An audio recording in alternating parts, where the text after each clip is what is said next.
તો અમદાવાદ શહેરમાં સામાન્ય વરસાદમાં જ પાણી ભરાઈ જવા પામ્યા, જ્યાં શહેરના અનેક વિસ્તારો પાણી થઈ ગયા।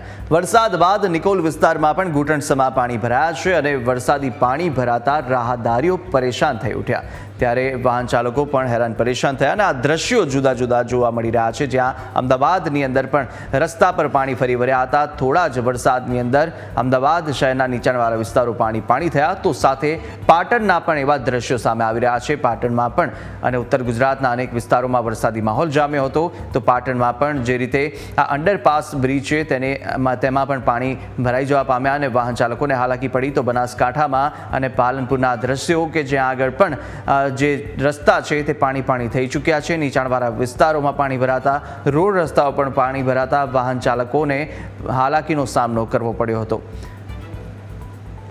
તો ચોમાસા પહેલાં જ ગુજરાતમાં અત્યારે પાણી જોવા મળી રહ્યું છે। અનેક વિસ્તારમાં આજે વરસાદ નોંધાયો હતો અને વરસાદ બાદના જે દ્રશ્યો સામે આવી રહ્યા છે, અનેક તારાજીના દ્રશ્યો પણ સામે આવ્યા, જ્યાં આગળ મકાન ધરાશાયી થયું હતું અને એકનું મોત થયાના પણ સમાચાર સામે આવી રહ્યા છે મહીસાગરથી। અને અમદાવાદમાં પણ જે રીતે આ કાચું મકાન છે તે પણ ધરાશાયી થયું છે, જેમાં પણ એક વ્યક્તિનું મોત થયું છે।